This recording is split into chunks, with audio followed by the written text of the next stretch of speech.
យមិនតាន់ដាច់ខែទៀតអីលោកអើយហេតុអីពេលវេលាដើរយឺតម៉េចចូលឆ្នាំថ្មីនេះកាន់តែយឺតទៅឬមួយក៏ផែនដីមិនសូវវិលទេអីឲ្យតែរបៀបនេះទម្រាំតែដាច់ខែដាច់ខ្យល់តែម្ដងហីណែអារឿងដាច់ខ្យល់ហ្នឹងគឺដោយសារតែអត់ដកដង្ហើមទេពេលវេលាដើរយឺតឯងដកដង្ហើមយឺតដែរមែនហើយមិនអីគម្រោងថាទៅលេងកប៉ោតចុងខែនេះហ៎ដោយសារតែតន្ទឹងរង់ចាំអត់ដំណើរកំសាន្តចុងខែហ្នឹងហើយបានពេលវេលាមានអារម្មណ៍ថាកាន់តែយឺតទៅនោះបើកភ្នែកឡើងពេលណានៅតែដើមខែតដែលហេបធរឲ្យខ្ញុំទ្រាំបានទេជួយផងរូបកាយនៅដើមខែតែព្រលឹងនៅចុងខែទៅហើយជួយ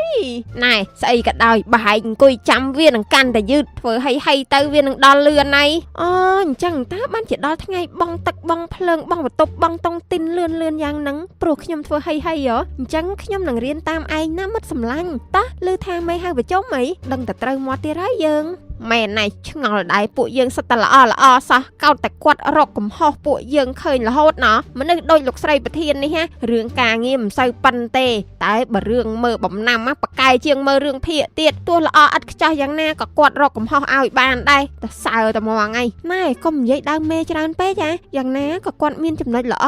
ច្រើនសម្រាប់ពួកយើងដែរ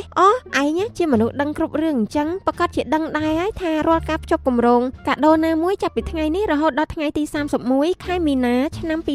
2026នឹងទទួលបានការបន្ថែមជូននៅទិន្នន័យអ៊ីនធឺណិតចំនួន 50% សម្រាប់ប្រើប្រាស់មាត់ហ្វូន 5G ដែលទិន្នន័យនោះសម្រាប់ប្រើប្រាស់តែជាមួយអ៊ីនធឺណិត 5G សម្រាប់ទូរស័ព្ទដែលមានមុខងារគាំទ្រសេវា 5G បានបើកមុខងារនេះនឹងស្ថិតនៅក្នុងតំបន់ដែលគ្របដណ្ដប់ដោយសេវា 5G ហើយដើម្បីឆែកសូមចុចផ្កាយ1201ត្រង់ជ្រូកមាត់ហ្វូន 5G ផ្លាស់ប្ដូរប័ណ្ណពិសោធន៍ប្រើប្រាស់របស់អ្នកទៅកាន់សម័យថ្មីប័ណ្ណពិសោធន៍ថ្មីល្បឿនលឿនជាងមុនការប្រើប្រាស់កាន់តែងាយស្រួលជំរាបសួរលោកស្រីប្រធានថ្ងៃនេះខ្ញុំមានរឿងចង់ជជែកជាមួយលោកស្រីប្រធានរាល់ថ្ងៃនេះនាងហ៊ួយគឺជាមនុស្សដែលប្រកែកចាប់កំហុសជាងកាមេរ៉ាសុវត្ថិភាពទៅទៀតនាងហ៊ួយអាចដឹងគ្រប់ពេលវេលាគ្រប់សកម្មភាពដែលពួកខ្ញុំនិងបុគ្គលិកផ្សេងទៀតធ្វើទាំងអស់ហើយនាងតែងតែយកកំហុសតិចតួចណាមួយគាត់សម្គាល់ថាជាកំហុសធំធ្វើឲ្យពួកខ្ញុំរស់នៅទាំងក្តៅកាហាយដោយសារតែមានមនុស្សចាំតែចាប់កំហុសតូចតាចទៅជានាងហ៊ួយនេះដូច្នេះខ្ញុំគិតថាលោកស្រីប្រធានជាមនុស្សឆ្លាតវាងវៃប្រកាសជាមានវិធីសាស្ត្រណាមួយបដៅនាងនេះឲ្យចាស់ដៃតែម្ដងហើយមានអ្នកចាប់កំហុសល្អតើដើម្បីឲ្យយើងនឹងបានដឹងពីកំហុសឆ្គងនិងបានកែខ្លួននោះអី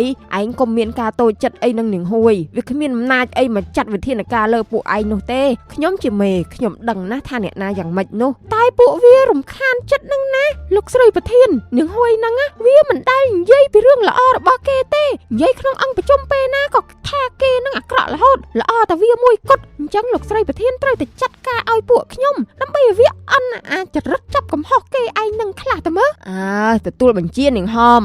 មឯងឥឡូវចេះបជាខ្ញុំសបើមណាណោះមិនអីទេខ្ញុំដឹងហើយថាត្រូវធ្វើដូចម្ដេចនោះតោះទៅប្រជុំទាំងអស់គ្នាអញ្ចឹងចាប្រជុំថ្ងៃនេះគឺគ្មានស្អីក្រៅពីបដៅបុគ្គលិកពីអរិយាមាយាទរបស់ពួកឯងទេណែទាំងអស់គ្នាឃើញគ្នាយើងទាស់ត្រង់ណានឹងជួយថាម្នាក់មួយម៉ាត់ពីរម៉ាត់មកសម្រាប់ខ្ញុំអត់ឃើញមានខុសឆ្គងអីទេម្នាក់ការងាររលូនទៅមុខអន្តាចំណែកខ្ញុំវិញក៏អញ្ចឹងដែរគ្រប់គ្នាសុទ្ធតែធ្វើការទៅមុខរៀងខ្លួនល្អខ្លាំងណាស់តែខ្ញុំឃើញទៅច្រើនណាស់ស្រីដាការងារមិនច្បាស់លាស់ធ្វើការយឺតតែល្អច្រើនខ្លួននៅធ្វើការតែអារម្មណ៍នៅមាត់សមុទ្រហើយបើស្រីហមវិញធ្វើឯកសារមិនស្អាតចងប្រព័ន្ធរញ៉េរញ៉ៃគួរឲ្យខ្ពើមល្អើមណាស់បើថាអ៊ីអនាម័យវិញអើយអនាម័យទៅរូបឆោមគាត់ទេតែបន្ទប់ទឹកហ្នឹងគ្មានស្អាតសោះស្អាតគ្រាន់បើជាងបន្ទប់ដេកខ្ញុំបន្តិចតែប៉ុណ្ណោះឯពូសន្តិសុខណាគឺគ្រាន់តែខ្ញុំពឹងគាត់ឲ្យទៅទិញចេកជៀនឲ្យមួយផ្លែតសោះហ្នឹងក៏មិនព្រមដែរអាងអីថាមិនមែនការងារគាត់ខ្ជិលនោះខ្ជិលអាលួយសូមលោកស្រីប្រធានពិចារណាចាត់ការតាមការគួរចោះអូកហួយនេះពិតជាបកកាយចាប់កំហុសមនុស្សមែនតើនេះអ្នកទាំងអស់គ្នាផ្សេងទៀតសុទ្ធតែ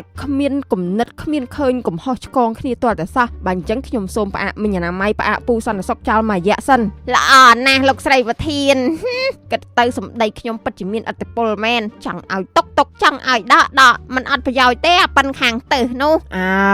វាត្រូវហើយកហួយឯងហ្នឹងទៅពួកគាត់មិនអត់ប្រយោជន៍ទេប៉ុន្តែនៅមិនទាន់មានប្រយោជន៍សងក្រុមហ៊ុនវិញនៅឡើយណាដូច្នេះខ្ញុំសូមផ្អាកពួកគាត់នេះមិនមែនផ្អាកប្រុងបដិញ្ញចោលទេគឺដើម្បីឲ្យពួកគាត់យកពេលវេលាទៅវឹកហាត់បន្ថែមដើម្បីឲ្យការងារកាន់តែរលូនទៅមុខហើយគ្រូបង្វឹកដែលនឹងបង្វឹកពួកគាត់នោះគឺនាងហ៊ួយឯងនឹងឯងត្រូវមានភារកិច្ចបង្ហាត់ការងារពួកគាត់បន្ថែមទៀតក្រោយម៉ោង 5 ល្ងាចពេលបង្ហាត់ការងារពួកគាត់ទាំងពីរបានជោគជ័យហើយនាងហ៊ួយឯងនឹងត្រូវតែបង្ហាត់ការងារដល់បុគ្គលិកនៅក្នុងការិយាល័យបន្ថែមទៀតតែនាងហ៊ួយឯងរកឃើញកំហុសទាំងប្រមាណហ្នឹងបង្ហាត់គេផងប្រសិនបើនាងហ៊ួយឯងមិនអាចសម្រេចការងារបាននោះទេណា ណានាងហួយឯងត្រូវតែរ៉ាប់រងការងារពួកគេទាំងអស់ពីព្រោះពួកគេគ្មានសមត្ថភាពដល់នាងហួយឯងទេ